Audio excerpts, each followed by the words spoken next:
மக்களை இன்னைக்கான live update என்னன்னு பார்த்தீங்கன்னா, லைவ்ல நடந்ததா செகண்ட் ப்ரோமோல காமிச்சிருக்காங்க. அது என்னதான் ப்ரோ நடந்தது அப்படின்னு கேட்டிங்கன்னா, இவங்க எல்லாம் இந்த மன்னர் டாஸ்க், தர்பூசணி சாம்ராஜ்யம், கானா சாம்ராஜ்யத்தில் ஏதாவது ஒரு கண்டென்ட் கொடுப்பாங்கன்னு எதிர்பார்த்து கடுப்பான பிக் பாஸ் இவரே இறங்கி கண்டென்ட்டை கிரியேட் பண்ணிட்டாரு. வேற தரமான ஒரு சம்பவத்தை உள்ள செஞ்சிருக்காரு. அது என்ன அப்படிங்கிறத பார்க்கறதுக்கு முன்னாடி இப்போதான் ஃபர்ஸ்ட் டைம் நம்மளோட சேனலை பார்க்குறீங்கன்னா மறக்காம லைக் பண்ணிருங்க, கமெண்ட் பண்ணிருங்க. நீங்கள் பண்ணுற ஒவ்வொரு லைக்கும் கமெண்ட்டும் எனக்கான ஆஸ்கர். இந்த செகண்ட் நீங்கள் பண்ணுற கமெண்ட்டுக்கு நான் ரிப்ளை பண்ண காத்திருக்கேன். ஓகே ப்ரோ, என்ன நடந்தது அப்படின்னு கேட்டிங்கன்னா, நம்ம தர்பூசணி சாம்ராஜ்யம் இந்த கானா சாம்ராஜ்யத்தில் ஒரு ஆணியனும் பிடுங்க முடியல, இவங்க ஒன்றும் பெருசாக பண்ண மாட்டாங்க அப்படின்னு தெரிஞ்ச பிக் பாஸ் என்ன பண்ணுறாருன்னா, விக்ரம், நம்ம கனி, அமித் அவங்க 3 பேர்த்தையும் கூட்டிகிட்டு வந்து உள்ளே வந்து ஒரு தரமான ஒரு டாஸ்க்கை பண்ண வைக்கிறாங்க. அந்த டாஸ்கில் தான் இன்னைக்கு ஒவ்வொருத்தருடைய முகத்தரையும் கிழிச்சு எடுக்க போகிறார்.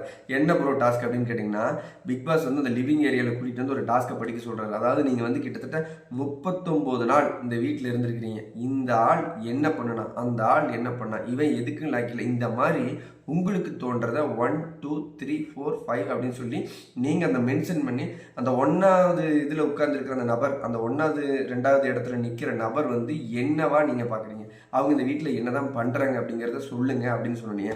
நம்ம கனி, நம்ம இவர் விக்ரம், அமித் 3 பேரும் தரமாக ஒரு எழுதிட்டு வந்து இவங்களுக்கு இவ்வளோ, இப்போ சபரி அப்படின்னா சபரி இவ்வளோதான் இந்த வீட்டில் அப்படிங்கிறது, விஜய் பார்வதி எதுக்குமே லாய்க்கு இல்லாமல் இருக்கிறது, அப்படி யாரையாவது பற்றி இவங்களுக்கு என்ன தோன்றதோ அதை வந்து எழுதிட்டு வந்து இவங்க வாசிக்க சொல்கிறாரு. அந்த மாதிரி வாசிச்சா என்ன நடக்கும், நீங்கள் ஒர்த்தே இல்லை, விஜய் பார்வதி சும்மா தான் தூங்குறாங்க அப்படிலாம் சொன்னால் ரம்யாவெல்லாம் வந்து நீ எதுக்கு இருக்கிறீங்கன்னே தெரில அப்படிங்கிற மாதிரி 1ஆம் நபரில் இருக்கிற ரம்யா வந்து எதுக்குன்னே தகுதி இல்லை அப்படின்னு சொல்கிறாங்கன்னு வச்சுக்கோங்க.